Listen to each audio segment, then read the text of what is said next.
right, well, let's hop into your story because you Okay. have a lot to tell us. Yes. I'm at work and I'm like, hey, Nani, can you check the Quest portal? I'm trying to see my lab test, like my allergy panels. And she's like, yeah.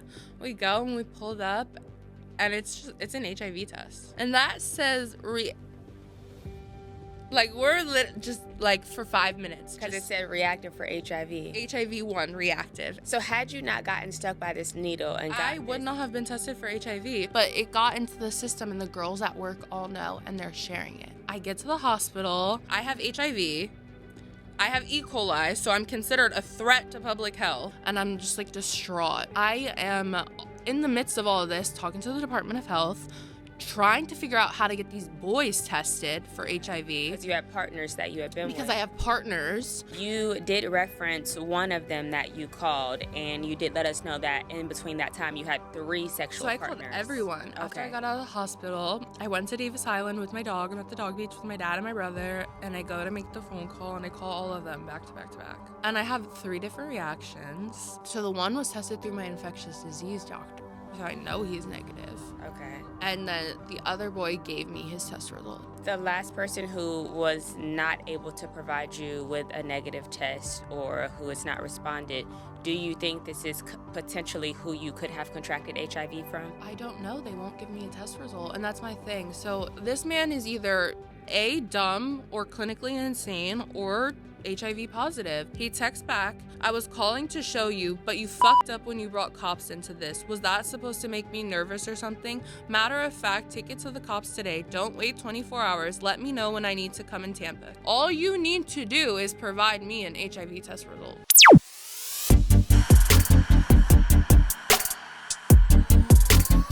Hello and welcome to another episode of Talk with Koiya. As you know, this episode is brought to you by Talk, Test, Treat. If you are in the Central Florida area and need to get tested, visit www.talktestcfl.com. Today's episode I'm excited about. So I have someone here and we actually connected on social media. You know how Instagram does that thing where it like sends messages to the hidden folder? That happened. She messaged me and that happened. But the way God works is I saw her on TikTok and I was like, oh my gosh, I got to get this girl on my podcast. Reached out to her via TikTok only to find out, lo and behold, like 10 days before, she had already reached out to me. So this was meant to happen. 100%. Help me welcome. You know what? I'll let you introduce yourself. How about that? Hi, I'm Madalena. You may know me on social media as Misunderstood. I'm so happy to be here with you guys today. And Koiya, thank you for having me. Yes, I am so happy that this finally happened. We had 2 other times where it canceled. 3rd time's a charm. Yes, 3rd time is a charm. 2 other times where we canceled, and now we are finally here. Yes. And also to know that, like, you had already reached out to me via Instagram before I even knew you did, and I reached out on TikTok. It was ironic. It's kind of funny. It was definitely meant to be. Also, yeah, definitely meant to be. Yeah. Okay, so we start every episode with the Talk with Koiya card game. So I'm going to ask you to pull a card, read it aloud, and then answer it. Okay, any card. Any card. Go for it. I'm going to go for the middle. Okay. Let's see. Okay, when was the last time you were tested for STIs? The last time I was tested for STIs was last Wednesday. Okay. My new infectious disease doctor, we did the full panel of everything. Awesome. Yeah. Okay, pull another one. Okay, let's do a top one. Okay, what would make it easier to have transparent conversations surrounding HIV? Well, personally, I feel like if there was no stigma towards HIV, the conversation actually wouldn't be that hard to have. So there's that. If we just got rid of like all of these feelings that everyone has, like these like scary big feelings that the world has taught us to have, it's actually not like that big of a conversation. What are some ways you think we can help get rid of stigma? I feel like I don't think that stigma will ever be erased until like the story is rewritten. If you read the laws and you read like our rights, everything has been created for us to live our lives quietly in fear. as long as you don't tell anyone you have HIV and as long as you don't bother anybody, nobody will bother you. But the stigma is written in our paperwork. It's written in the way our healthcare providers talk to us. The first day I was diagnosed with HIV, they made it very clear to me, you might as well have it written on your forehead because you are going to be stigmatized. We are trained, and our healthcare providers, I love my doctors, they're great, but they are conditioned to teach us that we will be stigmatized against. So I don't think it will disappear because it's in paperwork. It's in all the laws. And I feel until people feel the need to have transparent conversations and until people feel the need to unadopt these ignorant mentalities that they have, it's going to be hard to get rid of it, which is why obviously this platform exists where we can educate people and let them know, like, hey, we aren't living in 1980s or 1970s when we didn't have much information about this disease and this virus. We know things now, and let's get rid of all that old verbiage you have. Yes, and also, even I called myself the other day, I said something, I was like, well, there's nothing normal about that. And my brother was like, girl, did you? And I was like, hold on. But he even had to, I myself was ignorant towards HIV. And every day I'm learning something new about HIV. And every day, on social media, every time someone talks to me or I get a comment, I'm like, wait, what? In California, I didn't know in the state of California, you don't have to disclose if you're undetectable. I don't think that's right, but in the state of California, they think that you don't have to disclose. A lot of people don't agree with that. I learn new things every single day on my platform about my status that I didn't every day is a new day. I had to start from zero. That being diagnosed with HIV, I was one of those people okay, what's the scientific definition of this? I understand what all of y'all are saying to me, but what's actually happening to my body? And nobody can teach you that. That's me going on Google and connecting the dots. So it's a journey every day. Then you just learn.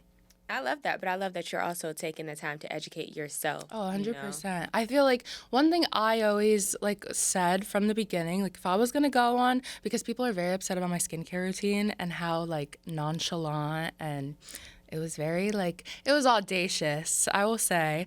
But I feel I always said, if I'm going to be the same person on Instagram doing a nonchalant skincare routine, why wouldn't I be doing the education? That would be ignorant of me. That would people, I will get accused often of people saying oh, you're trying to monetize HIV. First of all, I don't make any money on social media yet. I'm not there yet. Everything I do is because I want to and I enjoy it. But it's not about that. I'm not trying to monetize. I'm not trying to glorify. It literally is a part of my life. Me doing a skincare routine, am I not supposed to wash my face? People are scared of HIV, which is why the skincare routine was so audacious. Also, that video wasn't supposed to blow up like that. That wasn't supposed to be. I have so many other videos, and that, of course, that's the one that blows up. So it's always interesting what blows up on social media, though. All right, well, let's hop into your story because you have a lot to tell us. Yes. So let's take it all the way from the beginning. Growing up, what was your childhood like? Who did you live with? Do you have siblings? What was that? What was your background like? So I am the only girl. I have 3 older brothers. We are black and white. My mom is Italian and my dad's African American. We grew up in New Jersey. My dad is from Piscataway and my mom is from Franklin. And the only thing that's separating those 2 towns is a body of water. A little river. So my parents have known each other since they were 17 and 20. My mom got pregnant with my brother at 19. She had him at 20. My parents have been divorced twice in my life. They've been back together, remarried. They've done all of the dues. There's 4 of us. We all have the same mom and dad, which everyone is always like, really? You have the same mom and dad? Yeah.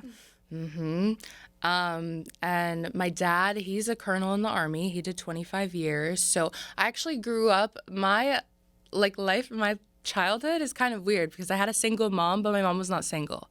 Like, my mom was a housewife, but it was just her and my brothers. My dad, she didn't work. My dad provided for us financially, but my mom took on like single motherhood from until I was about 12 was when my dad retired. And my dad, I actually didn't grow up with my dad. He wasn't around until I was about 12. He was always overseas. My dad's been to Kuwait, Afghanistan, Iraq. He lived in Dubai for 2 years. Like, he's been all over the world. It's kind of, sometimes I look at him and I'm like, you are a robot. You're not real. Because why are you sitting on the couch and it's not about, like, he's been everywhere. And he just will sit in the house and just chill. And I'm like, no, you're up to something. That's probably why he does it, though, because he's been everywhere. He's Yeah, but seen like, you're not everything. bored? Like, When he's you a lived secret a life agent. like that, how can you be bored, you At know? 60, maybe he's finally tired. Of Yeah. course. I would sit in the house all the time, too. I like to sit in the house now. Yesterday we were shopping and my mom was like, she's probably so happy no one's here to bother him. Like, he's just chill guy.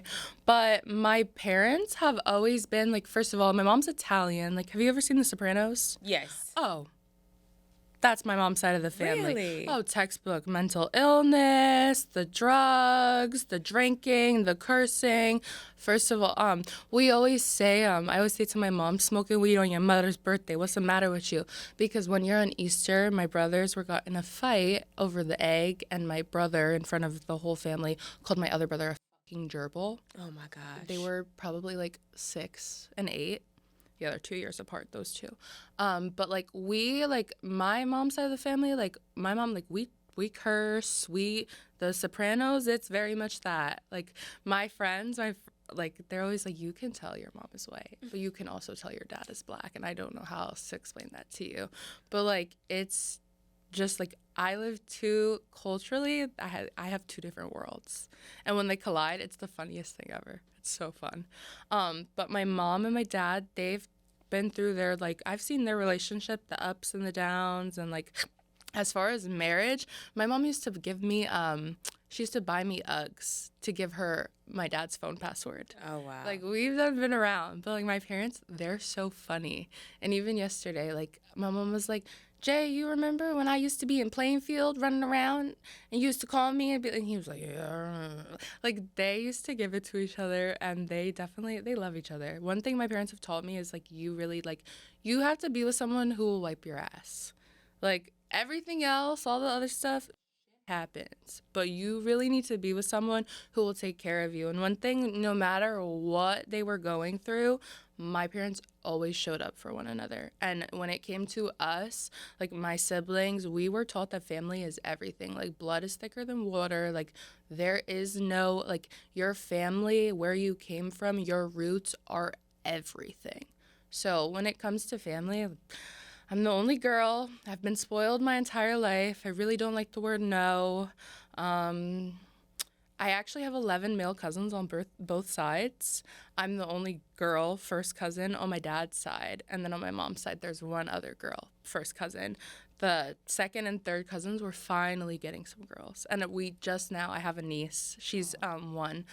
I've been asking for her since I came out of the womb. Oh. But I actually never cared to I never wanted a sister in my entire life. You're okay with being the only girl? Oh, I am completely fine with it. And my mom actually says I would be the worst sister ever. That's hilarious. But, like, I'm a really good friend. Like, when it comes to my friends, like, I consider them my sisters, and I don't feel as though I've ever lacked in that way. But, like, I've also realized, and, like, as I grow into womanhood, I've realized I grew up around men. And I definitely struggle with that. When you say you grew up around men, so you said that your dad was away because he was a colonel, obviously. So your mom raised you. Was there ever a point where your dad comes back into the picture? So my dad would come around every, 2 weeks, every 6 months when he would be on leave. And, I used to sleep in my mom's room, and when my dad would come home, I would be like, who are you? Like, this random man in my house. Like, why are you sleeping in my mom's bed? Like, I don't really like you. I don't really know why you're messing with what we got going on over here. Like, you just need to go wherever you're at. Like, my dad, honestly, saying it now, like I was used to my dad through Skype and through like a phone growing up, but my mom and everyone around us always instilled like what my dad was doing and why he was doing it and what it was worth, and it never like we always missed our dad, and like he's always like our dad is he's my favorite person in the world. Like, I always worry that I'm not going to procreate with a man who's like the father my dad is to me. Oh. Because I would be like shameful if I had a child and I knew that that man could not give me the love my dad gives me. Was there ever a time where your dad was in your life consistently? So I actually, when my parents got divorced the second time, I was raised by my dad from 14 to about 20. I stayed with my dad. I did a flipperoo. Okay. So I was with my mom for a while, and then it ended up just being me and my dad, because me and my siblings, we have a really big age gap. This is the other thing. So my parents, I was born out of wedlock. I'm at their second wedding at the courthouse. My dad was 40 when he had me. Wow. And my brothers were 13, 6, and 8 years apart. Wow. So the age gap is really like, I didn't actually start to hang out with my brothers until probably like 2 years ago. I'm like just now like figuring out who they are as people and like their personalities, and like sometimes like, oh, I really don't like y'all. Like, but like this whole, like I always say to my mom, like, they've been this way their whole lives. My mom's like, yes. I'm like, this is weird. So you lived with your dad from 14 to 20. Mm-hmm. What is that like growing up, first of all, with a black dad who is a colonel, for one, and then two, like, was there any conversation about sex? Does he give you the talk? Boys are the devil. That's the conversation. Oh, and who is it? Is it Spike Lee? What does he say? Do the right thing? Yes. Those two. Boys are the devil. Do the right thing. That's all my dad's ever had to say about a boy. They're still boys. I have a boyfriend. He kind of asks questions about him sometimes, but my dad could care less. But growing up, He doesn't. Boys are the devil. Boys are the devil. No kind of sex talk, no kind Boys are the devil. That's the sex talk. Boys are the... He let me know from the beginning of... And they will take your cookie and they will use it. He is very like, just, no. He don't want to think about it. He don't want to hear about it. But my dad was also like, he acknowledged that like there were certain things he had to do. Like my dad took me to my first OB appointment. Okay. And we had to have a talk one time. We had to have a talk. The OB had to bring him in to explain what BV was and why it happened. And as a dad, I'm sure. Because he was like, why do I keep having to bring her? What is she? And I was in track and sport, and she had to, sit just like we're sitting in this chair, and he kind of was, and he had to like, because she's like, I got to talk to her. I can't keep coming back here. These co-pays, taking off work. Like, he's worried about the wrong things. Right. And she's like, sir, this is why. And he was like, oh my, kill me. Just kill me. I'm sure a dad having to, learn all of that about his young baby girl. Yeah, and like, it was like, he's very, like, my dad is one of those people, like, my dad's a colonel, but my dad's also real. Like, my dad's a colonel, but that doesn't change the fact that when him and his brother were 18, they brought a weed plant back from Jamaica and tried to sell it in New Jersey. Oh, wow. Like, my dad's he did his dues. Like, he is very much growing up. He was like y'all are gonna do it anyways. You might as well do it here. Like, when I got caught smoking weed at 16, he was like, he came in like, you smoking weed in my house? And I was like, oh, shit. I'm like, look, he's like, and don't lie. I'm like, oh, yeah, I'm smoking weed in your house. He's like, all right, well, now you can only smoke it here. Look what you done did. Oh, wow. I don't want you smoking it in my car. Don't let the police call me. He's like, you and your dumb friends want to come over here. Their mama called me. I don't know them. Like, y'all do it here. So he's one of those. That's pretty cool. So then... Oh, 100%. Do you remember your first, like, time having sex, or your first early times of, like, sex? And how old were you? What was it like? When I had sex, I was 14 or 15. I had sex really young. And it was, first of all, they lied to us. I always say that, like, I had sex for the first time, but, like, I didn't actually have sex. You don't actually have sex for a couple of years. Like, it's not fun at first. It hurts. Of course. And, like, It's No. uncomfortable. It's Yeah, like I weird. always like me and my friends always be like, okay, like who was your first fuck though, for real? Like not your first, but who was your first? And like we all like, it's not what they make it out to be. And Of one course. thing like like it hurts. It was not fun for me at all.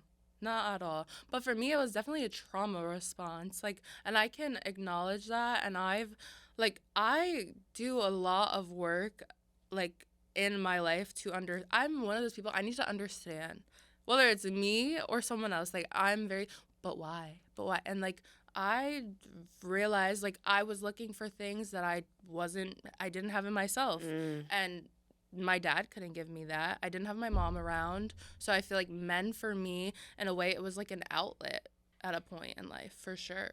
So bring us up to speed from the time you are 16, first encountering sex, to the time you're about 2021. Ugh. What was that like in between? Well, I was diagnosed with HIV in between. August, people always laugh like when I tell this story. It's so funny because they're like, "You cannot say this so casually," and I'm like, "I don't know what y'all want me to do. What else am I supposed to do?" Yeah. Like, It's your story. It's your like, experience. I was diagnosed August 22nd of 2023 with HIV at 21. I had been 6 months into being 21, fresh 21. I had just moved to Tampa. First of all, the T in Tampa stands for tramp. Oh, gosh. 100%. Oh, God. But I had the best time until I was humbled. Yeah, God just was like, "Girl, sit your ass." And I sat. So before finding out that you were HIV positive, had you had any tests done, a pap smear, any of that? I am actually, and this is the funniest part about me being positive of HIV. I'm actually like the you need to get tested freak. Like with all my friends, like first of all, I've always been the one like, girl, go to the OB, tell them lie, tell them it stinks, tell them it smells like fish, tell them whatever to go get tested. Just lie, because they want you to pay. Don't pay for that. Just go. I literally get tested no matter what every 6 months since the time I'm 15, and if I'm active, every 3 months. And I actually, before being diagnosed with HIV, I was tested in March 16th of 2023. My birthday's March 18th because I do it around the same time. I got my pap smear, my STIs, and I had 3 sexual partners from March to August.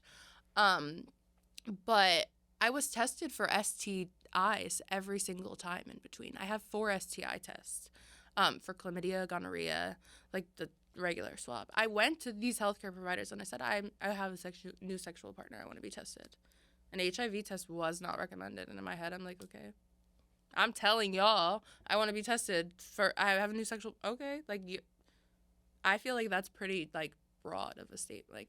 Because a lot of people don't know you have to opt in for the HIV testing, which is so crazy to me, because if I'm telling you I want to be tested for STIs, why wouldn't... I have a new sexual partner. In my head, I'm like, okay, like, you know what to do with that. And why wouldn't HIV by default be a part of it? But no, it's something you have to opt in, and a lot of young girls do not know that. Not a clue. Which is so unfortunate. Mm-hmm. And no one's telling us. Every time I was tested, it was a woman.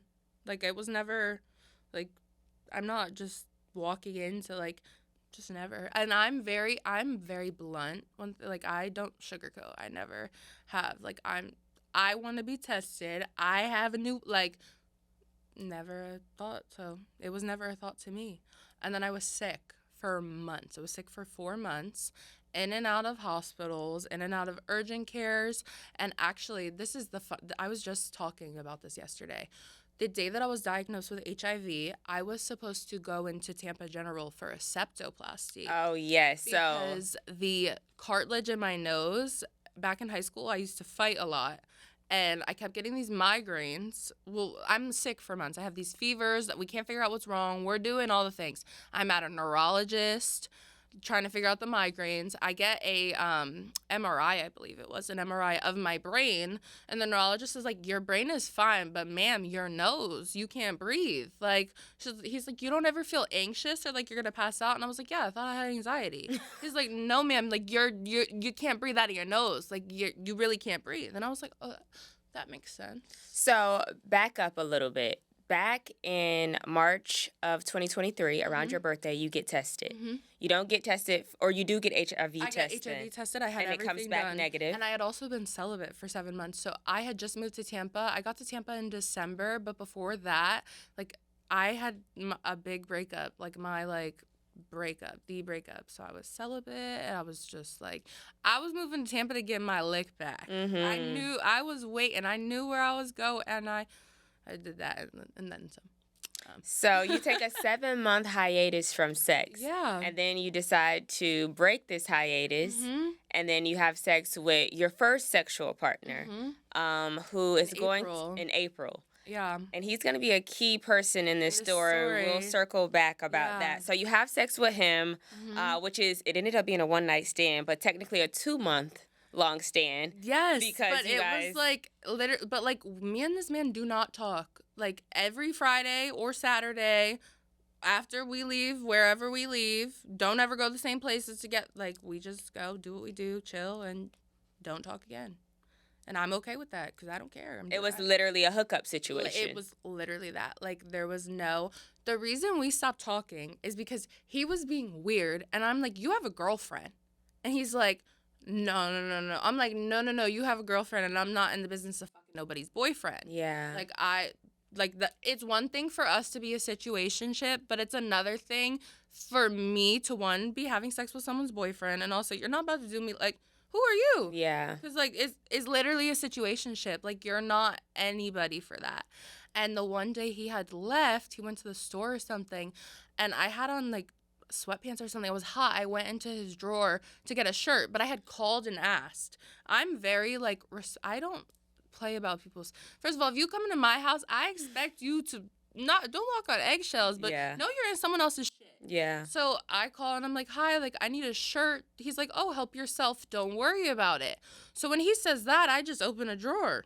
The first drawer I open is a girl's drawer. It's all their stuff. So I took all the stuff. It's 2:00 in the morning. I took all the stuff out of the drawer. I left it on the bed, and he had, like, a package, and I ripped the box open, and I wrote, I hate liars, and I left. And he's, like, calling me, blowing me up, and I didn't see him until after, like, then we'll talk about what happens later. But, like, that was it. Like, I'm not in the business of fucking nobody's boyfriend. You're a liar, and I hate liars. Like, I hate them. I can't stand, like, what are you lying for? Like, I don't even want to be your girlfriend, so why are you lying to, like, it really irritated me. So that was the moment that ended the 2-month streak. So, and then you go on to have 2 other partners after him. So those were pretty brief too, you would say, right? Yeah, I was dating these people though, but, like, I'm just like, you're not the one. Next. Yeah. Like, very much that. And that was it. Him, I wasn't really dating. He was a situationship, but the other 2, I was actively, like, trying to date, and I go to my mom and be like, I'm settling. My mom's like, you need to just get off the streets. So just please stay with one. Not get off the streets. My mom hates when I'm outside. She hates it.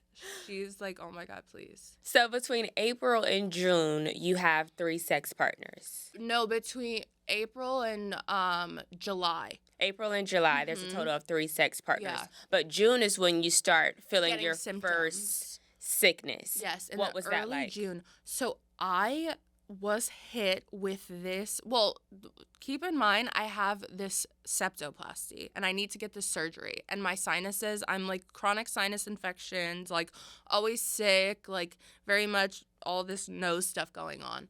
And then I start getting these fevers. I have 105 fever for 7 days. Finally, like day like maybe 3 or 4, I'm like, Mom, I literally, like, I think I'm gonna die. Like, I cannot take this. Like, we go to the emergency room and they don't test me for HIV. Again, the healthcare provider says that I have mono, which I've already had as a child. He rules it out as mono, sends me on my way with an antibiotic, and I continue to have these fevers, and just, like, one day it goes away. But these fevers don't go away. I have these fevers. I could explain having HIV, like, being, like, in an active, like, sick, like, viral load. Like, it's like a long-ass flu. Wow. Like, you're just sick. You're just tired. You just don't feel good. Like, I was literally just on my phone yesterday, the day of Beyonce, the Renaissance tour. She came to Tampa August 16th. I had 102 fever and still went to the concert. because I had already been sick the last 3. Like, I'm going to motherfucking Beyonce. It's Beyonce. It's Beyonce, and I promise you, I went there with a fever and I left without one. She sung it right up out of me. She healed you. Healed until the next morning. It came back. It did came out. It came back. But that day I called out of work. I didn't go to work, and they were like, "You're not at work, but you're at Beyonce." Yeah, you are damn right. Yes, and did go to work the next day. I'm sick as the dog, and was still shut up to Beyonce though. So this sickness goes on for quite some time. Months. So the first flu that you get was in June, but in July you have a girls trip planned. So we go to Puerto Rico. We had the best time in Puerto Rico. It was so fun, but I'm miserable the whole trip. I feel so bad for these girls. If y'all see this, I'm really sorry. Oh. I was a bitch the entire trip, but I'm in pain. I had what I thought was a crook in my neck. I couldn't move my neck. Like, my neck was immobilized. Like, couldn't move it left or the right. And I had this lump in my neck. Come to find out, it's my lymph node, a swollen lymph node. Which is a symptom. Yes, which is a symptom. And I get back from Puerto Rico, and now I'm pooping my brains out. I cannot stop pooping. But I have these like cramps, like as if like somebody is just like taking like my intestines and just like playing with them like a slime ball. And I'm in so much pain, and I'm like, I can't do this. Like, what is going on? So I go to urgent care again. Oh, you have I don't know, some type of diarrhea, whatever. Give you some Ondosartan, call it a day. Okay. I'm at work. It's the 22nd, and I work in healthcare. And one of my, the nurse practitioner I work under, she's one of my, really good friends. And at work in July, around the same time, I get stuck with a needle. They have to, the protocol, this healthcare, this job I was at, they had no protocol for HIV. And it was actually, after I was diagnosed, there's a whole thing with, these people having to teach them the protocol. And, my results were leaked at my job. It's a whole thing. Yeah, I just don't talk about it because I don't have time. I believe in karma. But, so I get tested for HIV through Quest, and at work, we have a Quest portal. The providers have a Quest portal. When she had called the HIV test in, I'm like, go ahead and throw in an allergen test in there. Because I'm always sick as a dog, and at this point, I'm like, I need to know what dust I'm allergic to. I will take whatever. No, I'm one of those people, I am very assertive when it comes to my health. I will advocate for myself, try to figure it out. HIV is not on my radar. It's not on the spectrum of things of what it could be. Also, everyone is gaslighting me into thinking I need to get the septoplasty. You have to get the surgery. You feel like shit 'cause you do the surgery. You can't breathe out your nose. Okay, that's fair. So I'm at work, and I'm like, hey, Nani, can you check the Quest portal? I'm trying to see my lab test, my allergy panels. And she's like, yeah. We go, and we pull it up, and it's an HIV test. I have it on my phone. And we're just like, if 2 plus 2 equals 4, and that says we're just for 5 minutes. Because it said reactive for HIV. HIV-1 reactive, and we're just 5 minutes just silent, just. So had you not gotten stuck by this needle I would not have been tested for HIV. Also, had I not gotten stuck by that needle and tested positive for HIV, the day I was diagnosed with HIV and took myself to Tampa General, they were supposed to operate on me. My pre-order labs, they did not test me for HIV. My viral load was over 150,000 milliliters. That medical team, if they had operated on me, God forbid, but would I be responsible for that? You didn't test me for HIV, and I don't even know I have HIV. I could have hurt so many people by them just trying to help me and operate on me. So I find it very interesting that no one called you or notified you that your test came back reactive. You just happened to open up your MyChart, your This portal. was at my employer, though. This is the thing. So come to find out, I'm still working there after I'm diagnosed. So the protocol for labs is that they go into this portal when I'm diagnosed. It came in. We found it about the same time, the report, but it got into the system, and the girls at work all know, and they're sharing it, like a tablet. So I find out I was diagnosed with HIV in August. I continued to work for that company until about April. But I found out in February that people knew about my HIV status before I even knew. Or also, my thing about it is like, okay, y'all know about the HIV status. I came into the Quest portal. None of y'all bitches asked me if I was okay.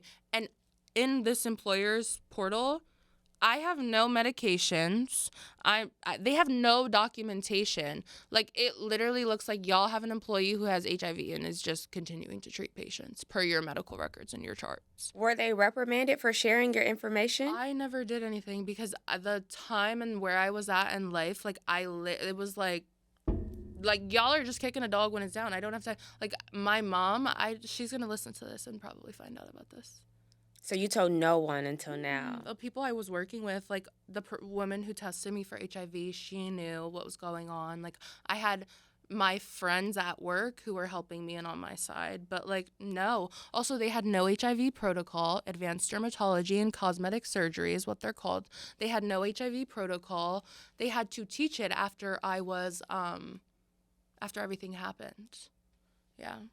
That is insane. Mm-hmm. Okay, so back, because there's so much to unpack here. So you open up your Quest portal and you see that it's HIV positive. It's reactive for HIV-1. But like, my friend, she's a nurse practitioner, but like, we're in dermatology.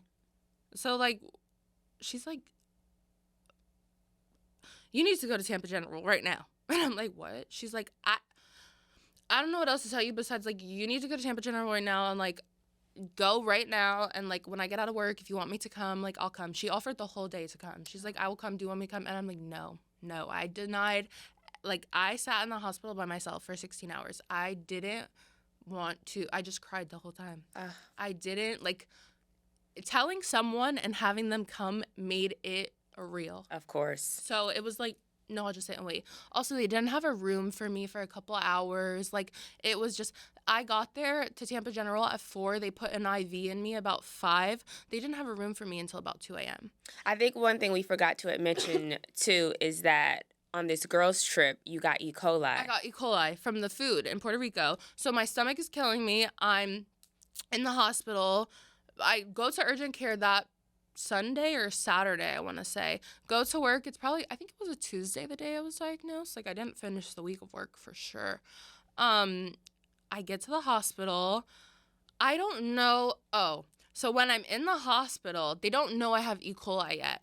And I'm in the hospital and they have the HIV test. And the nurse is like, she hands me like a stool thing and she's like, you're going to poop in this. And I'm like, no, the fuck I'm not. Like, you're on crack. I tried to hold my shit. So what was her reasoning for wanting They you? needed to test my stool to figure out what was wrong with my stomach. Gotcha. So they don't know that it's E. coli, but they know, like, I'm telling them, like, my stomach and she has this, like, bedpan for, like, the toilet. And she's like, you're going to poop in this and we need to take a specimen sample. And I'm like, you're going to go fuck yourself because it's not happening. And then I literally held my poop until the last minute. And of course, we go take the sample. I'm like, I gotta go right now. Like, pedal to the metal. We gotta go. There's like a crackhead in the bathroom. He's like tripping out. She's like, we have to go to another unit. So we're running with the stool sample. She has the thing. I have my gown covering my butt because we're not supposed to run. I'm about to shit my pants. And we go, she gives me the thing, she sets it up, and I poop, and it's the biggest shit I've ever taken in my life, and I go back, I come out, and I'm like, don't go in there, let's just leave. And she's like, I have to go take, and I'm like, no, you don't have to do anything, I'm telling you, like, as my nurse, I'm telling, no, like, don't take this, like, let's just go, like, so embarrassed, like, please don't go in there. And she's like, I promise it's okay. And I'm like, I promise you that is the biggest shit I've ever seen in my life, and that is not okay. So I get the stool sample, and they're like, oh, you have E. coli. Maybe, like, the stool sample was quick, because they don't play about that stuff. And now I'm in, like, a quarantined unit in the hospital. Like, I'm, like, in, like, it had a name for it. But I'm, like, where all the people, like, I'm in, like, a hazmat unit. So, like, I have HIV. I have E. coli, so I'm considered a threat to public health because of the E. coli. But I already feel like a threat to myself. And now, like, I'm literally, like, the Department of Health, God bless those people who come and pick up samples of shit, because them calling me and me for, like, a drug deal, calling these people, meeting up, I have the poop, it's ready. Like, no, thank you. It's a whole thing. It's a whole thing. This lady comes and pulls out her trunk, and she like, and I'm like, oh, God, just take me, just take me instead of the poop, please. Like, I'm like, y'all can like, oh my God. If honestly, the E. coli with the HIV, it was like, okay, y'all win, sure, all the samples you want, whatever, just take it, just stop calling me. Right. The Department of Health. Oh my! And then they're calling someone will call from one unit because I have E. coli, and then someone will call from another unit because I have HIV. So, is there any point that obviously they confirm that you have E. coli? At what point do you get a confirmation that you're HIV positive? The next, it took like 28 hours because they have to. So the thing with HIV, and that's something I didn't even know, you come back HIV reactive, but like you can be HIV reactive, but if your viral load's under 200, like there's a chance you can suppress the HIV. So now they have to figure out my viral load, and like they have to definitely figure out if I have HIV.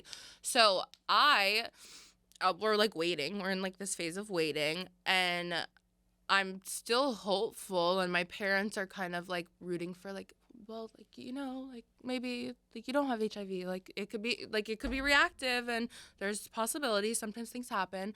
And this doctor comes in, this Nigerian man, this black bald man, looks just like my dad, just like him, and he just kind of comes in and he's like, do you have HIV? And I'm like, it came back? And he's like, yeah. And I just start to cry, and he's just looking at me like, you've been here for 2 days, like what are you so confused about? Like, what's going on? And like they tell me, and I'm just like distraught. They bring in like a priest or someone. I don't want to talk to anyone. I'm not ready to talk to a doctor. And I am in the midst of all of this, talking to the Department of Health, trying to figure out how to get these boys tested for HIV. Because you have partners that you have been with. Because I have partners, but I'm like, how do you even have this phone call? And like the boy that I'm talking to at the time, he's giving me hell. It's like, I don't have insurance, and it's all about him. And I'm like, okay. So I call the Ybor Youth Clinic, which is actually my infectious disease doctor. They promote themselves YYC, free HIV testing. I leave them a voicemail because it's like after hours. I'm like, hi. I wish I could hear this voicemail. But I'm like, hi, my name is Madalena, date of birth, blah, blah, blah. I was just diagnosed with HIV. Like, I have a partner and I need him to get tested. So they called me back the next day. My social worker calls me. He's my social worker now. And he's like, okay, like 2 things. Because, like, there's a lot going on here. Like, who's this boy? Like, where is he at? Like, he goes after hours. They figure out a time in the schedule to get him tested. And he says, send everyone to me. Like, we can test them all here. So I'm like, okay, the one person couldn't because of work or whatever. The other person is in another state. But at the same time that I called the YYC for this boy, I called my own infectious disease doctor. I didn't know it at the time, but he's like, I'm going to get this boy tested for HIV, but I'm going to send one of my infectious disease doctors over to you. And I'm like, okay, now we're waiting for a doctor. They didn't get me on art therapy for about 5 days when I was in the hospital, but they were also, like, I also have E. coli. Yeah. So it's like a whole different, like, I'm sure it would have went differently had I not been that sick. But it's about day 5, and this woman walks in, this little Spanish woman, Dr. Espinosa is her name. And she just looks at me, and she knows, everyone knows. And the first thing she said to me is, what do you feel? She said, are you okay? And she was like, tell me what hurts. Yeah. And for the first time, I'm like, oh my God, thank fucking God. Like, I'm going to be okay. Like, holy shit. Like, she's just like, where? Like, what? Like, just... She doesn't care about anything else. I'm like, my neck, like, I can't move my neck, my lymph nodes. And she's measuring, and she's like, your lymph node is 5 by 3 centimeters big. Like, why is nobody like, she's just, I'm telling her everything that's going on, and she's just, like, flabbergasted. Like, Yeah. what the, like, but, like, she is, like, those doctors are, like, angels. All of them. The whole, like, having HIV, my doctors not only saved my life physically, but the support they give us mentally is everything. And they always say to us, which is very true, they say, we can give you everything, and we will try to give you everything, but we can't give you the same HIV status. Yeah. And we're not sorry for that, but we're sorry because we want you to know that you're not alone. Right. But they make sure of that, and they are very, like, I can call my infectious disease doctors. First of all of my, I have some of my doctors on Instagram. Like, I will DM them, and then they'll tell me, go to the My Chart. Like, go put that in the chart. But, like, it's very, like, if I call, they're going to call me. Like, whether it's a day later or, like, it's my social worker is my neighbor, which I didn't realize until we were on Halloween. We were doing trick-or-treating with my niece. She's giving out candy, and I'm like, what are you doing here? And she's like, what are you doing here? We live 3 doors down. Wow. I've been seeing her for almost 2 years. Wow. And you're my neighbor? Mm-hmm. Like, what are you saying?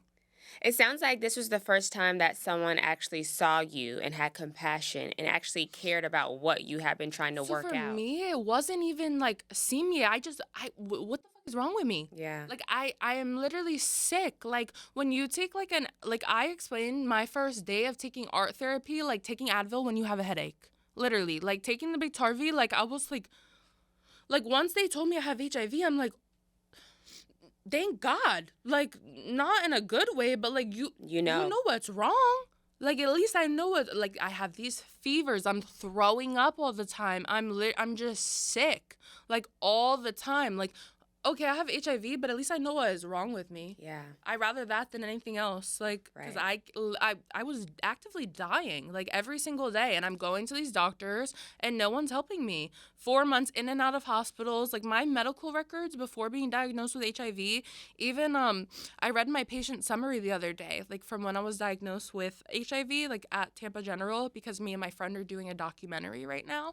And I read the intro of, like, this is a patient with history of blah, blah, blah, blah, blah. And the history, like, everything is screaming, help me, and nobody's helping me. Like, and I don't know to look for HIV. Of course. Like, I got tested for STDs. No one's also, I go to the doctor, no one's like, oh, your partners. No one's asking me about what I'm doing with my vagina. Right. So, okay. So at what point do you or did you ever tell your family, like your mom, your dad? My mom is a crazy person. You can't keep anything from it. You ever seen Taken? Yes. When Oh my Liam gosh. Neeson is like, I will find you. I will kill you. Yeah. That's my mom. Wow. My mom is like, she's a psycho. So I'm like trying to lie. She's like, bitch, you're a liar and you sneaky as hell. Where you at? But she thinks I'm out sneak. She always be like, I thought she was out sneak digging. Like, I'm like, no, mom, no. But she's like, you're being weird. You're lying. Blah, blah, blah, blah. My location's off. Like, my mom knows as soon as the low off, like, either something's wrong or you're doing something you're not supposed to do. So you turned your location off when you went to the hospital. Mm-hmm. Wow. Because if I would have turned it on, she would have came and first of all, she would have been on the news. Oh gosh. She is really one of the my child. Her location says she's here. I will knock all this shit over. Where the fuck is my kid? Right. Very much. That's my mom. Like, my mom is short too, a little short Italian lady from New Jersey. She's crazy. Oh wow. So she's blowing me up. Where are you? You're a liar. Da-da-da. And I'm no. And finally, I don't call my mom. First, when she hits the fan, you do not call mom. You call dad.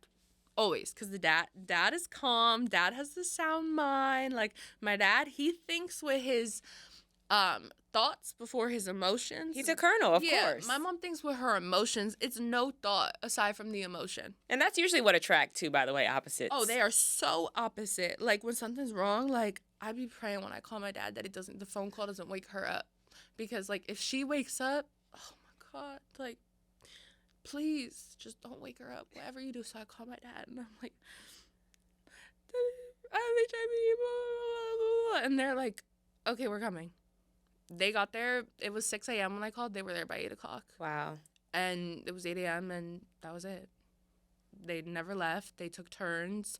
My dad stayed with me every night. Wow. He slept on a little chair. The one night I had E. coli, he went and bought me McDonald's. It was the worst idea.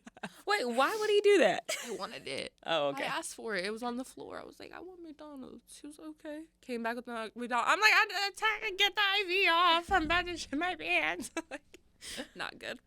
But my brother is actually, he's gay. He's bisexual. He's married to a man. He's been gay my entire life. We're 13 years apart. How did he respond? So I didn't call him. My mom came to the hospital, and the first thing she says, you want me to call Scotty? And I said, so she called, and my brother he's in New Jersey. I'm in Tampa. He's at the hospital within 12 hours. Wow. That night, he's there. Talk about support. Yeah, he's there. And same thing. He stayed, I think, a week. He called out the whole week of work, took off after.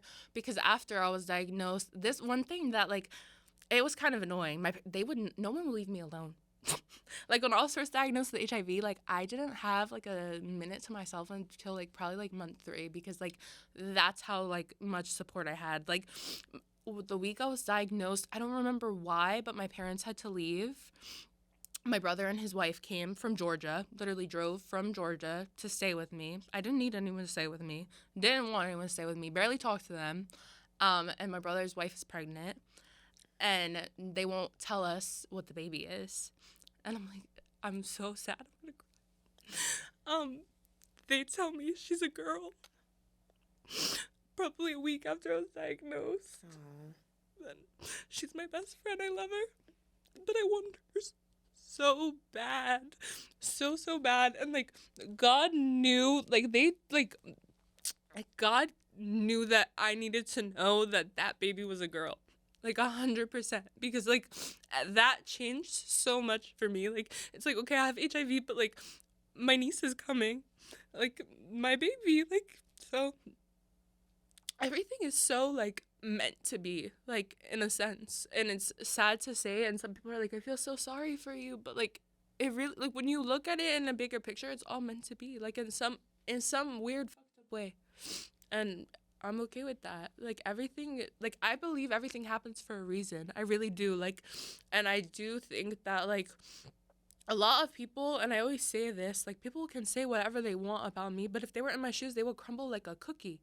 Like, 100%. Like, you would fold. You don't know what you would do until you're there, because I didn't know. Like, all I knew is that I had to keep going, like, and every day was, like, a learning day. But, like, my family showing up for me played a big role in, like, my being okay with being diagnosed with HIV. And one of the first things my infectious disease doctor said to me when I was diagnosed, she was like, we went to the first appointment, and she looked at us. It was me and my brother and my mom, and she said, you're one of our only families. And I was like, what do you mean by that? And she pointed, she said, this doesn't happen. These people come alone. They don't have anyone. They don't tell anyone. They don't call anyone. It's just them. We are their family. You are one of our only families here at this infectious disease clinic. And my social worker and I always joke that my first appointment was for my family, because they was just acting a fool. And at the end of it, he's like, do you have anything? I'm like, no, honestly, I'll see you next week. Like, I can't stand these people. I'm going to come back without them. I'm going to fuck with you later, because this is too much for me. Like, no, they have more they need to ask you, clearly. They're still not, like, it was very, like, even, like, I would try to be okay. And then my mom, I think I told you this, the one day I'm in my room, I'm, like, finally chill. My mom comes in, a Dreamgirls is on. She just looks at me and starts crying. And I'm like, oh my God, please, God, just 1 minute. Can I just have 1 minute where these people just leave me alone? No. And I hated it. Even my infectious disease, they're like, you want to go to therapy? I'm like, no. Who wants to go to therapy? Like, we have a therapist. We really think you should go. Fine, I'll go to therapy. 1 week after I'm diagnosed with HIV, just like this, I'm like, looking at her, and she's like, hi, I'm here to help you. And I'm like, yeah, you can just go fuck yourself, you and everyone else. Like, I don't want to talk to you. I don't want anything to do with none of y'all. Like, I'm just like, can everyone just leave me alone? Like, I was very much like, just leave me alone. Like, It's a lot to like you already process. took, what more do you want? It's What a more do lot. you want? Like, I didn't actually process having HIV for about 6 months. It took me a long time. Like, I was diagnosed with HIV in August. I was in Miami in October. Like, I was on my medicine. I didn't care. I was in Miami. And in my head, like, my mom is like, you want to go to Miami? And I'm like, yeah. She's like, go. Because life doesn't stop after a diagnosis. I know. But I didn't work. I hadn't been working. So I have no money. I'm like, my friends asked me, blah, blah. She's like, I'll give you the money. Go to Miami with your friend. Like, and I'm like, run around Miami. I did 24 hours in Miami, and it was so much fun. Like, I had the best time ever. But like, it didn't hit me for a long time. Like, and then one day I was like, wait, like, hold on. Like, I don't know what triggered it or what. Actually, I'm lying. I do know what triggered it. The election started, and Donald Trump started making his way back into the world. And that's when I realized, like, I have HIV. Because things hit a little different at that point. Well, so this is one thing, like, people are always like, I laugh at the internet and how surprised they are at this man's behavior and what he's doing, because, like, I already had a panic attack about this and a mental breakdown about this, like, couple months ago. Like, y'all are behind. Like, I was diagnosed it took me, like, 6 months. I would say from, like, December to, like, probably, like, August. I was just, like, so sad and, like, so doomsday, and, like, I had to go on antidepressants because my anxiety was so bad. I couldn't sleep. Like, I'm like, the world's gonna end. Donald Trump is gonna come. He's gonna take away all our shit, and, like, we're all gonna die. And everyone's like, you're crazy. Like, they're looking at me like, you can't worry about what you can't control. Like, just wait and see. Y'all waited and see. Look, like, I'm very much losing my mind, and I'm like, okay, no one wants to listen to me. I'm just gonna take a Xanax. So while you had a lot of support from your family at the time, there also is someone in your family that does not give you as much support. Grace, yes. So I have a brother. He struggles with mental illness, and he has said some very, like, vile and vulgar things pertaining to my HIV in times of emotional distress. And he's my brother and I love him. You might see this. His words, I don't think he'll ever understand what they did to me, but they helped me. They helped me share my status with the world. Because if this stigma can live inside of my own sibling, it lives inside of the heart of others. And although my brother, that doesn't change the fact that what you're saying is what you mean. And I realized that, like, I'm getting bullied by my brother right now. Like, people deal with this just by people who mean nothing to them. Like, I hear stories about people on the internet. They're like, my status was exposed to my hometown and blah, blah, blah, blah. And, like, they made a Facebook page and blah, blah, blah. Like, it's just everywhere. And my brother, he's like, he's kicking a dead horse when it's down. And you start to, like, you develop this shell. Like, I have this, like, the internet could never say something to me that my own sibling hasn't said to me. So it's like, I don't really, like, when people are like, they'll text me too. I know you have tough skin, but, like, your comments today, are you okay? And I'm like, y'all don't even know. Like, it ain't nothing but a thing. I could give a fuck less. When people say things to me on the internet, like, sometimes if I see it and I have time, I reply, yeah, mother. Every time. Every single time.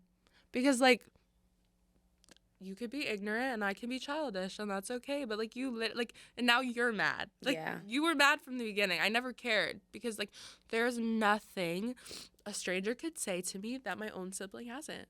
And it's unfortunate, right? But it's also one of those things that make you think like life circumstances are legitimately that. Like you go through what you Well, go through for a reason. I always say to my brother, I'm like, you're making fun of me. My boy, maybe you should get on Instagram and tell them what the fuck you got going on. Maybe you could find someone just like you. Like maybe you could start something like this. Like you struggle with mental illness. You struggle with these things. Like, why don't you start your own community? Good point. Fair point. I'm like, you're so mad at me. Like, you need the guidance too. Like, he don't see it like that, and that's okay. I hope one day he does. So I want to go back to your partners. You did reference one of them that you called, and you did let us know that in between that time you had 3 sexual So I partners. called everyone. After I got out of the hospital, I went to Davis Island with my dog. I'm at the dog beach with my dad and my brother, and I go to make the phone call, and I call all of them back to back to back. I'm like, I don't really know how to tell you this. Like, I have HIV. Like, you need to go get tested, like, immediate, like, now. And I have 3 different reactions, 3 different phone, like, just 3 different, like, stories per these people. And the first person I call, this is the first person I'm having sex with. At the time, I'm just out of the hospital. I'm in quarantine. I'm sick. Like, I get on the phone with him, and he's just, like, so compassionate, so understanding. Like he already knows the drill. And he asks me, what's your treatment plan? And in my head, I'm like, it threw me off, but I'm like, I'm on a I thought at that time, I'm like, oh, I'm on a pill, like, blah, blah, blah. Like, I thought he was like, like, okay, like, what are they doing for it? Okay, the second reaction, it's all about him. I find out later this boy was cheating on me, and he had chlamydia around the time I was diagnosed with HIV. So, like, he wouldn't have sex with me for, like, 3 weeks, and I thought it was because, like, I talk a lot of shit. Like, I'll give it to you. Like, one thing about me, I don't shut the fuck up to save my life. Like, so I'm like, he must not want to fuck me, and I'm okay with that. You ain't shit. I've been letting you know you ain't shit. Like, you must not want to have sex. Like, cool by me. He had chlamydia. So that is his reaction. I didn't say that on my video because, like, then that's, like, nobody has time for all that. Yeah. But he had chlamydia. He's over here worried about himself because he was out here fucking. So that's why his reaction was all about me, because it's like, bro, I just got cured from chlamydia, and now Also, you're telling the me. antibiotics he had were from a friend.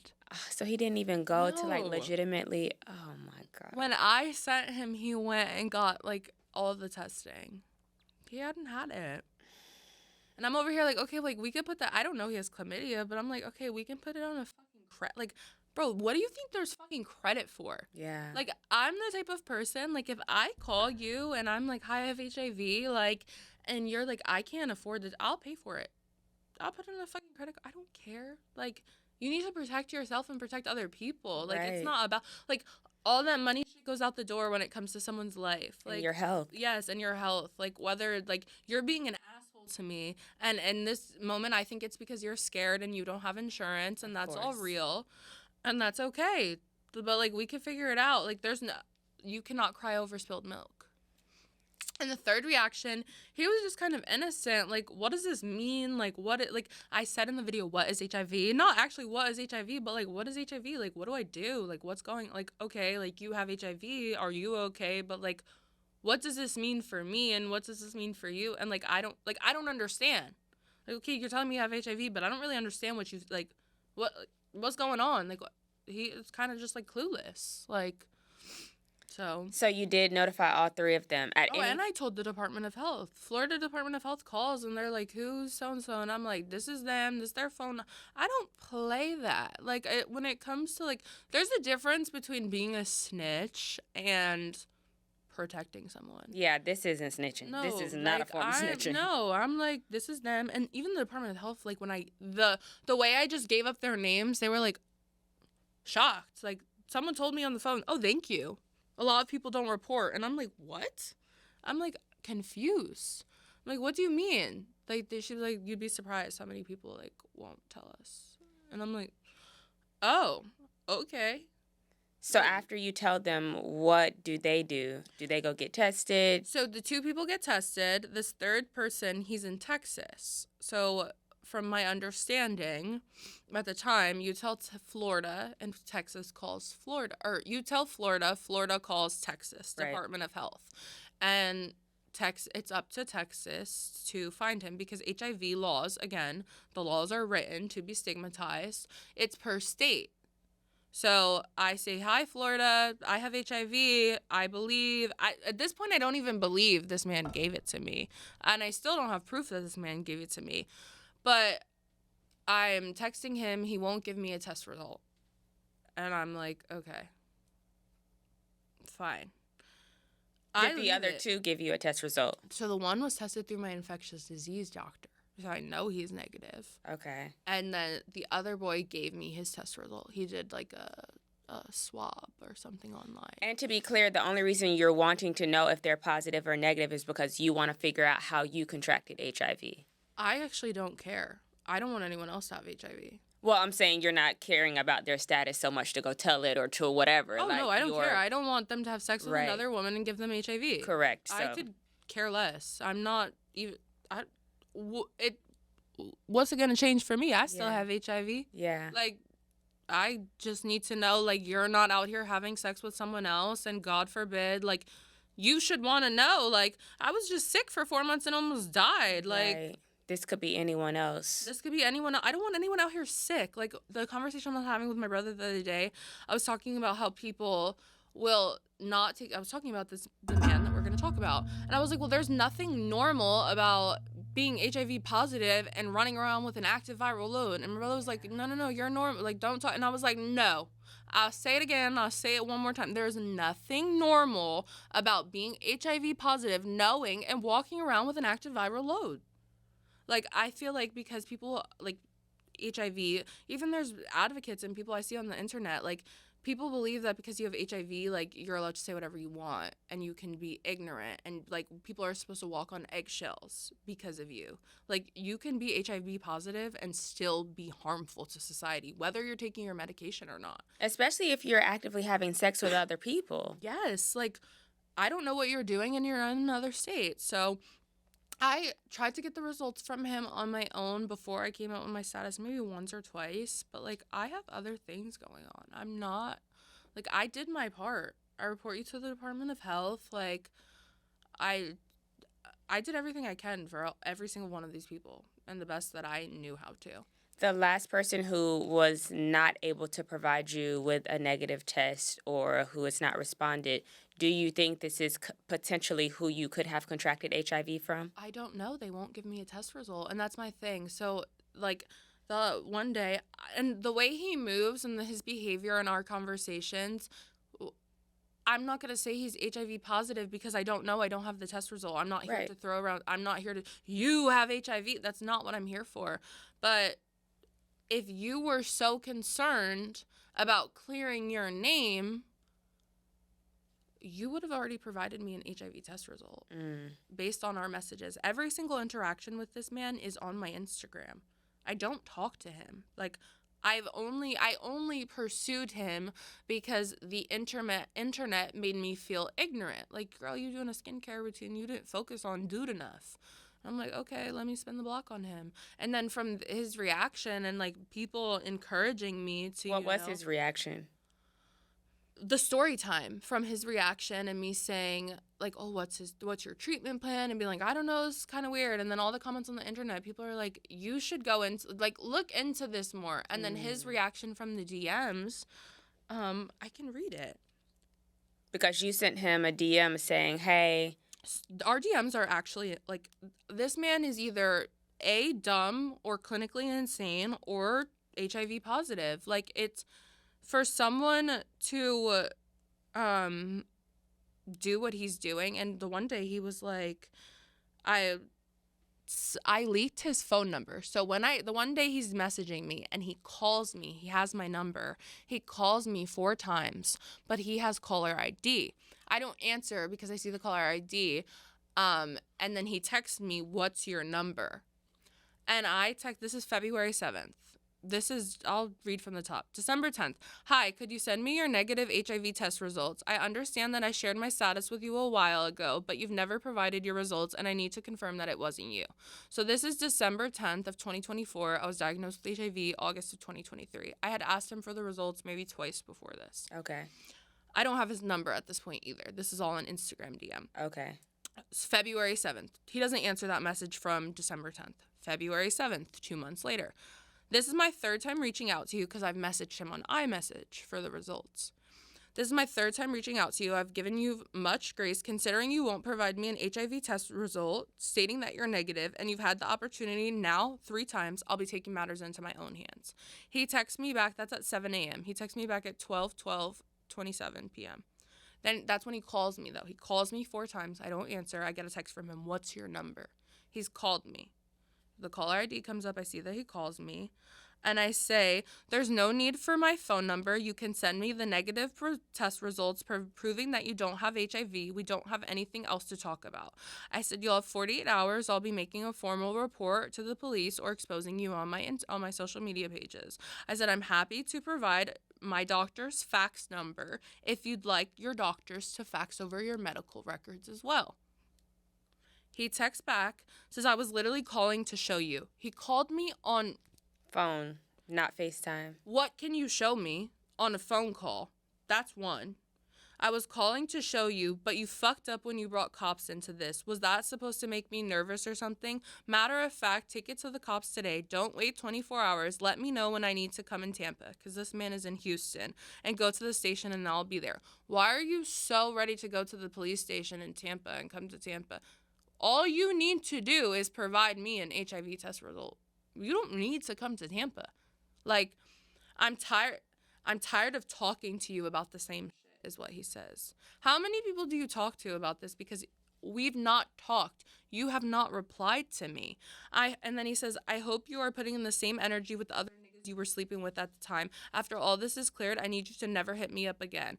I replied to him. I said, what could you show me over a phone call? I asked you for a PDF. The test results I'm asking of you require an attachment of an image. I have no need to talk to you over a phone call. You sound delusional. I quoted, I'm tired of talking to you about the same shit. I said, we don't talk. I asked you for a negative test result, and you actually never spoke any words. So what the fuck is it you're really saying for real? I said, you're worried about another man is ironic considering you're the only nigga who's had a hard time to give me a negative test result. I said, you'd think a man who clearly had no problem clearing up his name would simply provide the test result. You're so eager to go to the police department. Yeah. Why can't you just give me the test result? After all of this is cleared up, I quoted, I said, you are the reason this isn't clear.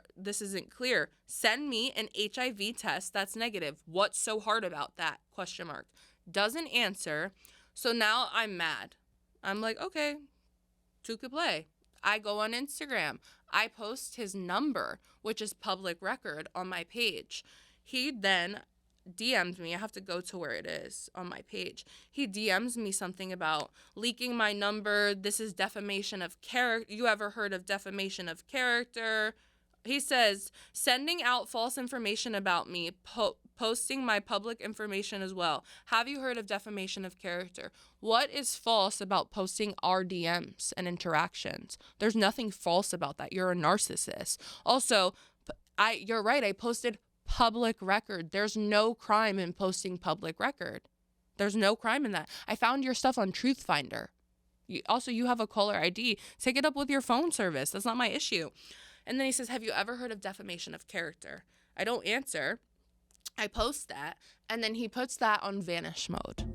The message goes on vanish mode. I've not heard anything from him since.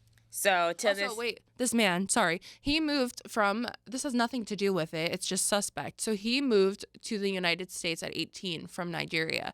From 18, he's 23. He's lived in 5 different states. I found this out all on Truth Finder. He's been in Pennsylvania, New York, New Jersey, Florida, and Texas. He's 18. He has no family. His mom passed away when he was young. It's just him. When he moved, before he lived in Tampa, or before he left Tampa, he's like he has a car business or something. I don't know, sells cars or whatever. That's what he says.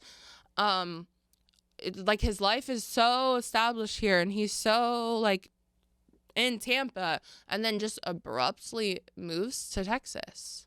Also, now, like actively, I'm looking at this man and his record. Like, what are you running from? I don't know about me, but personally, if I had no family, I don't think I would be wandering. I would stay in one place.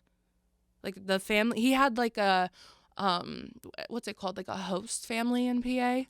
Like I would be staying where I'm like familiar in my roots. No, this boy is hopping around the United States. So you have yet to be provided with No, a negative still, status but or any information. I've defamed his character, but he's not sued me. See me in fucking court. So does it make you wonder, or do you ever think or want to know, like, how did I contract it? Or have you made peace with I have it and this is what it You is? can't cry over spilled milk. I don't really care how I contracted it. It doesn't change the fact that I have it. I Right. just feel like everyone is reading the same messages. Like, I'm not talking to myself. This man provided this conversation. Like, it's pretty, I think everyone knows the answer. I would never sit here and say, you have HIV. I don't have proof of it. And I'll continue to say that. I don't have proof of it. There's no defamation in the fact that I don't have proof of HIV. So after you get your status, are you aware that there's a such thing as undetectable? And how long from getting your status did it take you to become undetectable? So I had no clue undetectable is a thing. Like, they're like, because, like, when I first find out I have HIV, I'm like, okay, like, how do I get rid of it? Like, I just want it out of my body. And they're like, no, that's not how that works. And I'm like, no, that's how it needs to work. Like, you could take this little medicine, this little pill here, and you'll be undetectable and you can't give it to anyone. And I'm like, you're a liar. You sound delusional. Like, what are you talking about? I'm like, okay, let me go on the internet, the lovely internet, and it opens up the portals of art therapy and PrEP. I didn't know about PrEP until I was diagnosed with HIV either. But I started my art therapy and my viral load went from like, it was 170 something. It was really high, but I was undetectable in less than 2 months. Wow. Yeah. So in less than 30 days, I was actually, so in less than 30 days, I was at 193, which is considered undetectable, but that's still high. Like, you're undetectable, but that's like risky. I hadn't had sex or anything or been like even considering at the time, but quick. Like taking an Advil, I swear. Like, as soon as I took it, I was like, yeah, I have HIV. Like, y'all were right. A lot of people seem to think once you become diagnosed with HIV that life is over. Your dating life is over. You can't find a man. You're just going to be lonely. You're damaged goods. But as we know, that is not the case for you because you are in a healthy relationship. Yeah. So wait, talk to me about how dating was after your diagnosis, becoming undetectable, like getting back out there. How was that? So I was just talking to my boyfriend about this because I get these outrageous DMs from men. First of all, I'm proposed to all the time. Can I marry you? I'll take care of you. It's okay that you have HIV. Like, you can have my babies and stay home and I'll take care of you. Like, it's like crazy. But like, I was talking to my boyfriend, we're joking because we go through the DMs every so often and just laugh at them. That's funny. And I'm like, look at this one. I'm like, I think I'm about to start answering them. Like, I need to start getting paid for this, to be honest. Like, I need to start tricking. And I'm like, I used to know how to trick before I started messing with you. And he's like, what you mean? And before I was diagnosed with HIV, like, I had in my head, like, people, they told me, like, you're undetectable and, like, all these things. That doesn't change the fact that you have to disclose. Yeah. And who wants to have that conversation? Of course. So in my head, like, I'm dating and going on dates, but I'm just like, I'm just never going to have sex with y'all. Like, I'm just not going to fuck y'all. Y'all are just going to take me out to eat. I'm just going to have to, I don't even kiss these people. Like, I'm very big, like, if you have HIV, like, I believe you shouldn't kiss someone unless you disclose. Not because you're going to transmit, but, like, it's just morals. Like, would you want to kiss someone and then find out they had herpes after? No. Same thing. Like, it's just a moral thing. But I'm just out here, like, tricking, like, dating, having fun. I'm like, yeah, there's nothing I could give y'all because I'm not ready to give it to nobody. And I'm not disclosing. So I'm talking to this boy, same thing. I'm like, my friend posts him, I'm like, who is that? He's cute. He's like, no, bitch. leave my friend alone. He's not about to be one of your victims. Like, no, no, no. He knows I have HIV, and that's not why he doesn't want me to talk to him. He doesn't want me to talk to him because he's like, you are you're Like a player. a terror. Like, you're just gonna take all his money and then never talk to him again. Like, leave my friend alone. And I'm like, no, he's cute. He's my next victim. Like, we're joking. And I follow him on Instagram and we're talking, and it's exactly like that. Like, we're just talking, and like, but this man is like persistent, and like, he's just like different. Like, I kept having a bad day every day for like 3 weeks, and he's like, yo, like, what is good with you? Like, what's going on? And then one day I'm like, well, so, and I just told him, like, I have HIV. We're on the phone. We sat on the phone for like 4 hours, and when I just closed my status to him, like, everything was about him. I'm like, I understand if like you don't want to talk to me, and like you and how like you feel. And he's like, bro, you keep talking about me, like, what about you? Like, you were just diagnosed 3 months ago. Like, are you okay?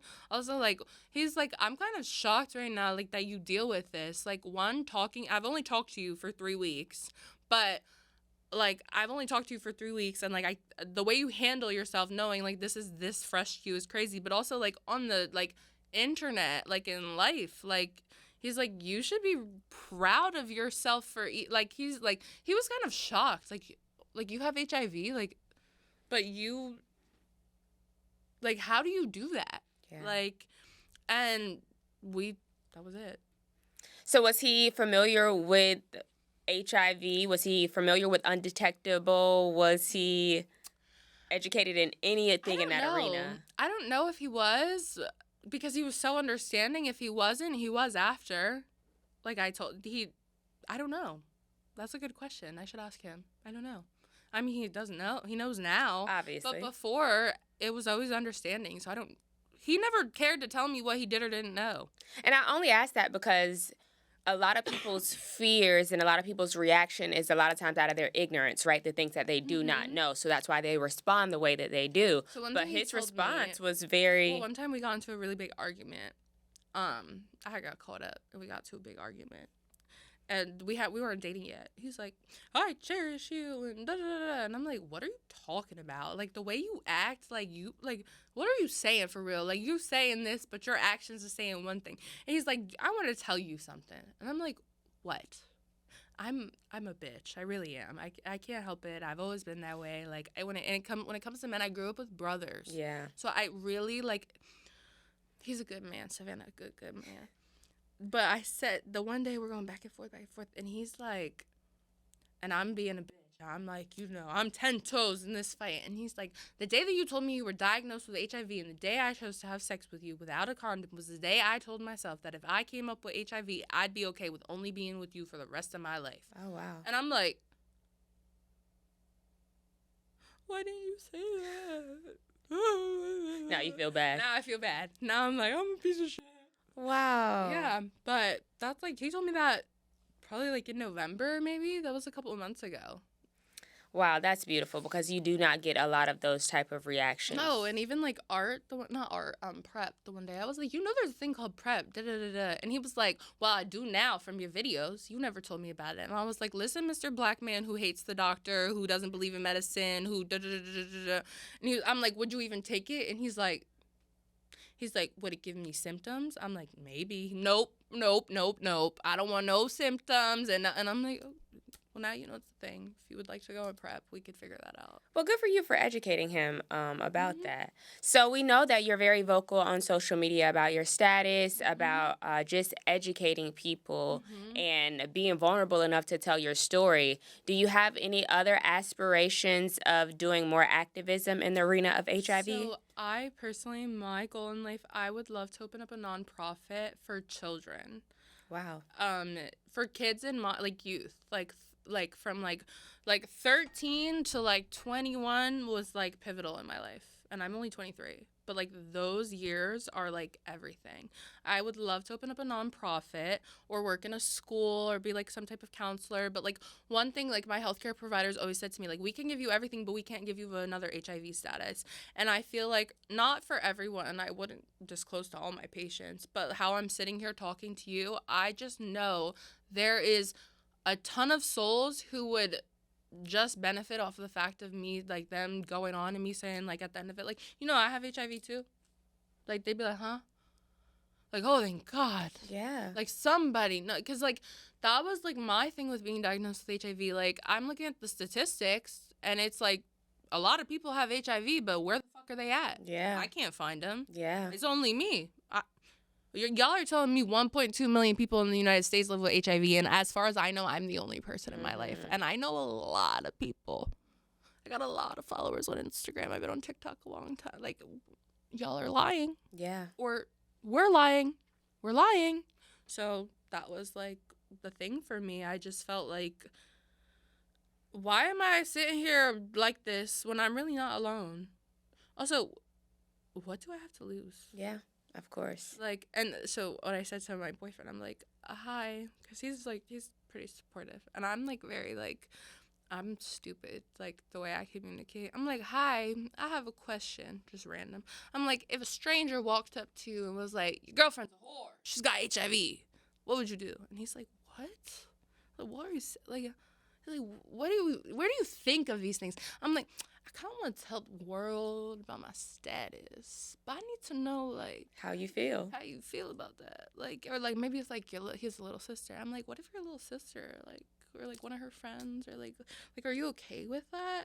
Because now I'm like, okay, like, if I'm going to do this, like, I have to consider, like, other people a little bit. Like, it's my life. I'm going to do what I want. But, like, I should probably let this man know I'm going to do that before I do that. Like, I should probably tell my mom, like, things like that. So I just was like, mom was kind of like, I don't know. But my mom is like, that's like mama bear and like trying to protect me. But like, Yeah. everyone is supportive. And also, if they're not supportive and they're in my life, they don't say shit to me. So I love it. And I think that you starting a nonprofit for kids would be awesome. it's literally I like think that the would be biggest goal in life. And also, like, I would like to make money off of HIV and activism in the sense of like, I don't make money, but I love what I do. Like, social media, all of that stuff. I don't make I think when my video blew up, TikTok gave me a little check, but I haven't gotten paid for social media since then. Like, I have a passion in this, and I think it would be ignorant and selfish of me to not spread the word. Like, of course. like, Education and awareness. and also, I literally, like, when you live with HIV and you're on the outside looking in, like, you realize everyone is killing each other so unintentionally. Like, we are so careless. We're so reckless. Like, somebody has to say it. Like, Yeah. the same way y'all post your bottle girls in the section, I'm going to tell you to go get tested for HIV. As you should. And I'm okay with that because I love a good bottle girl and a good section. Okay? As you should. All right. Well, that brings us to our very last segment of the show. Okay. It's called Give Them Their Flowers. Oh, that's so And sweet. I want to physically give thank you so your much. flowers. Oh, This that's is a exciting. edible bouquet cupcake flowers. Oh my so God. I'm giving you your flowers in the form of something edible. My friend is going to be so jealous because we were out at this women's convention and they had a different form, and she was like, I want them. But I was like, we can't spend our money on that. That's so stupid. Well, share them with her. I'm gonna bring But them over yes, to New I want to give you Jersey. your flowers for using your platform to spread HIV awareness, your resilience to face challenges, especially often in the harsh world of social media. It's truly inspiring. Many wait years before sharing their diagnosis, but you took action quickly, turned your experience into advocacy.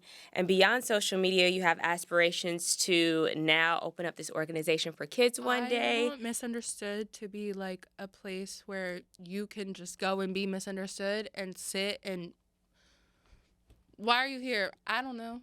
I don't got nowhere else to go. Okay, Yeah. cool. I love that. And thank you for it all, is Yeah, what I want to thank say. you. So that's me Oh. giving you your flowers because you deserve it. Thank I know it's you. not easy to get on social media every day and be vulnerable enough to tell your story. And I look at some of your comments sometime and I'm like, dang, what is wrong with people? But They you are do it, you crazy. handle it, and you do it with grace, you do it well.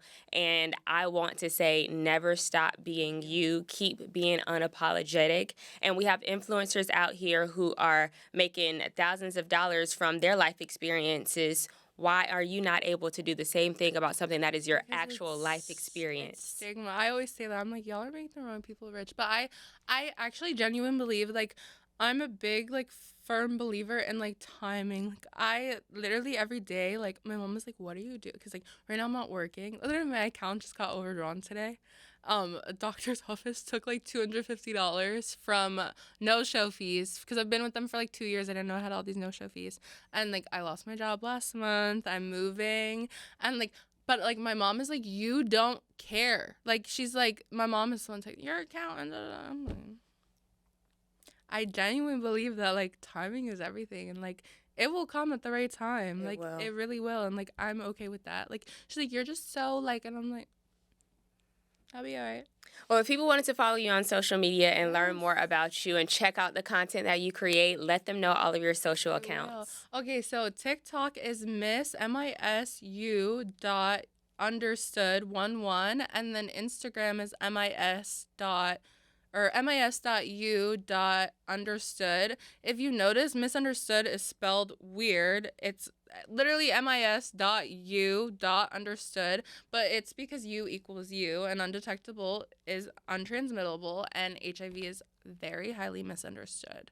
So it's actually really easy to find me on social media. I made my username very easy for people to find. Also, I need them to understand that u equals you. I love that. Well, thank you again for being here. Thank you for having me. When I found your page, I was like, oh, thank God. Like, this is what we need. Also, and I felt personally so, like, by Florida, like, so let down by the Department of Health and, like, calling them and being like, what do you mean you just call Texas and, like, that's it? So, like, when I knew, I'm like, okay, they're lacking in some places, but they're also doing things like this. And, like, this is what we need. Like, this is, okay, maybe Florida is a little bit better than they're trying. Like, if the whole state is not there, but we're trying. And I was like, oh my God, like, I was just so happy. Also, even, like, the risky dinner parties, like, I think that is, like, the coolest thing ever because people do not think about HIV. Like, they're not talking about it. And, like, you're making like, we love a good Instagrammable party. And, like, you're doing all of that. And, like, in their head, like, you're kind of manipulating them to get there in a way. But I love it. It's the best form of manipulation, like, Thank you. ever. Because these girls are leaving, and I know they learned something. They're going to tell their friends. They're going to tell their mom. Like, I have followers that are like, I was talking to my mom about da da da da, and, like, she was even learning. Like, it's HIV has no age, and it's universal. And I think that a lot of women don't understand that they are HIV possible. Like, Everyone is. everyone is. Every single person on earth who is having sex is HIV possible, and it's not set in stone, and that's what needs to be the standard. Like, until that's written in a piece of paper, I don't think we'll ever, like, be destigmatized.